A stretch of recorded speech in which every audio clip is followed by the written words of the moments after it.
बृहस्पतिवार व्रत कथा।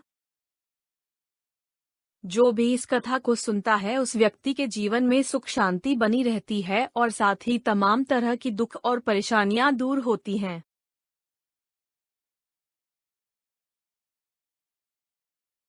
एक समय किसी गांव में एक साहूकार रहता था। उस साहूकार के किसी भी चीज की कमी नहीं थी, किंतु उसकी पत्नी बहुत ही लालची और बेकार थी। एक बार बृहस्पतिवार के दिन एक महात्मा भिक्षा लेने के लिए उसके द्वार पर आया। उस समय वह आंगन में कुछ कर रही थी।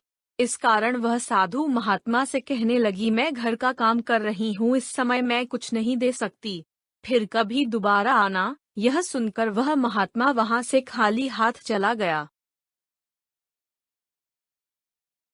कुछ दिन बाद वह साधु भिक्षा के लिए फिर आया, किंतु इस बार भी उसे टाल दिया और वह साधु चला गया। तीसरी बार वह साधु भिक्षा के लिए फिर आए। इस बार भी उसको टालना चाह, परंतु महात्मा बोले, अगर तुम बिल्कुल फ्री हो जाओ तो मुझे भिक्षा जरूर देगी।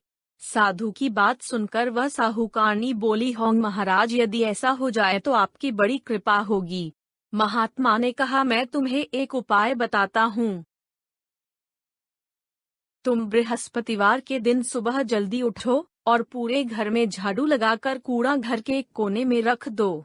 फिर स्नान आदि करके सभी घर वालों से कह दो कोई कुछ भी काम ना करे, और भोजन बनाकर चूल्हे के पीछे रख दो, सामने कभी ना रखो।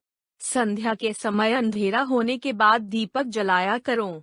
बृहस्पतिवार के दिन पीले वस्त्र मत पहनो और न ही पीला भोजन करो। यदि तुम प्रत्येक बृहस्पतिवार के दिन ऐसा करोगी तो तुमको घर का कोई काम नहीं करना पड़ेगा। साहूकारनी ने ऐसा ही किया। वह प्रत्येक बृहस्पतिवार को सुबह जल्दी उठकर स्नान करके, झाड़ू लगाकर, खाना बनाकर चूल्हे के पीछे रख देती और किसी को भी पीले वस्त्र नहीं पहनने देती थी। ऐसे में कई बृहस्पतिवार बीत गए। धीरे धीरे उसके घर में सब खत्म हो गया। फिर एक दिन वही साधु महात्मा भिक्षा के लिए आया और भिक्षा मांगी, परंतु साहूकारनी ने कहा, महाराज, मेरे घर में खाने को दाना भी नहीं है, मैं आपको भिक्षा में क्या दूं।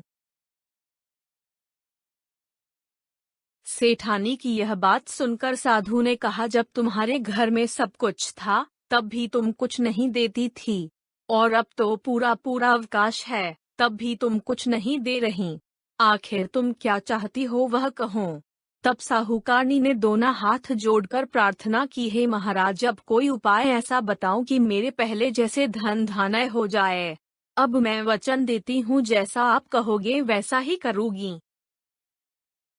सेठानी की विनती सुनकर महात्मा ने कहा, तुम प्रत्येक बृहस्पतिवार को प्रातः काल जल्दी उठकर स्नान आदि से निवृत्त होकर पूरे घर में अच्छे से झाड़ू लगाकर घर को लिपना और भूखों को खाना खिलाना व दक्षिणा देना। उस दिन पीला भोजना बनाना और संध्या के समय घी का दीपक जलाना। यदि तुम प्रत्येक बृहस्पतिवार को ऐसा करोगी और कथा करोगी तो जरूर तुम्हारी सभी मनोकामनाएं पूरी होगी।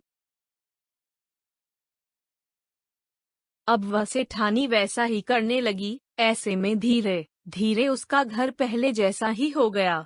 इस प्रकार बृहस्पति की कृपा से अनेक प्रकार के सुख भोगकर दीर्घकाल तक जीवित।